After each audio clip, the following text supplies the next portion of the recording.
আয়াত 103 খুদ মিন আমওয়ালিহিম সাদাকাতান তুতাহহিরুহুম ওয়া তুযাক্কিহিম বিহা ওয়া সাল্লি আলাইহিম ইন্না সালাতাকা সাকানুল লাহুম ওয়াল্লাহু সামিউন আলীম। অনুবাদ: আপনি তাদের সম্পদ থেকে সাদাকা গ্রহণ করুন। এর দ্বারা আপনি তাদেরকে পবিত্র করবেন এবং পরিশোধিত করবেন, আর আপনি তাদের জন্য দোয়া করুন। আপনার দোয়া তো তাদের জন্য প্রশান্তিকর, আর আল্লাহ সর্বশ্রোতা সর্বজ্ঞ। তাফসীর 1 নং ফুটনোটের বিবরণ। মুফাসসিরগণ এই সাদকার প্রকৃতি নির্ধারণ নিয়ে দুটি মত দিয়েছেন। কারো মতে এ আয়াতে পূর্ববর্তী লোকদের তওবা কবুল করা হয়েছে, তাদের সাদকা গ্রহণ করতে বলা হয়েছে।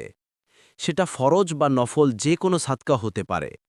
ফাথুল কাদির এ মতের সমর্থনে ইবনে আব্বাস রাদিয়াল্লাহু আনহুমা থেকে বর্ণিত আছে যে যখন পূর্বোক্ত লোকদের তাওবা কবুল হয় তখন তারা তাদের সম্পদ নিয়ে এসে বলল, হে আল্লাহর রাসূল, এগুলো আমাদের সম্পদ, এগুলো গ্রহণ করে আমাদের পক্ষ থেকে সাদকা দিন এবং আমাদের জন্য দোয়া করুন।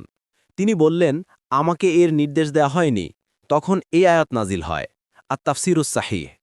তবে অধিকাংশের মতে নির্দেশটি ব্যাপক, সবার জন্যই প্রযোজ্য। তবে সেটা ফরজ সাদকা বা জাকাতের ক্ষেত্রে প্রযোজ্য। ফাথুল কাদির এ মতের সমর্থনে বেশ কিছু হাদিস রয়েছে যাতে রাসূলুল্লাহ সাল্লাল্লাহু আলাইহি ওয়াসাল্লাম জাকাত প্রদানকারীদের জন্য দোয়া করেছেন। 2 নম্বর বিবরণ। রাসূলুল্লাহ সাল্লাল্লাহু আলাইহি ওয়াসাল্লাম এই নির্দেশ মোতাবেক সাহাবীদের মধ্যে কেউ জাকাত নিয়ে আসলে তাদের পরিবারের জন্য দোয়া করতেন। আবদুল্লাহ ইবনে আবি আওফা বলেন, রাসূলুল্লাহ সাল্লাল্লাহু আলাইহি ওয়াসাল্লামের কাছে কোনো সম্প্রদায়ের লোকেরা জাকাত নিয়ে আসলে তিনি বলতেন, আল্লাহুম্মা সল্লে আলা আলী ফুলান, হে আল্লাহ, অমুকের বংশধরের জন্য সালাত প্রেরণ করুন। অতঃপর আমার পিতা তার কাছে জাকাত নিয়ে আসলে তিনি দোয়া করলেন, আল্লাহুম্মা সল্লে আলা আলী আবি আওফা, অর্থাৎ হে আল্লাহ, আবু আওফার বংশধরের জন্য সালাত প্রেরণ করুন। এই বর্ণনাটি বুখারীতে 1497 নম্বর হাদিসে উল্লেখ আছে। অন্য বর্ণনায় এসেছে, জাবির রদিয়াল্লাহু আনহু বলেন, এক মহিলা এসে বলল, হে আল্লাহর রাসূল, আপনি আমারও আমার স্বামীর জন্য দোয়া করুন।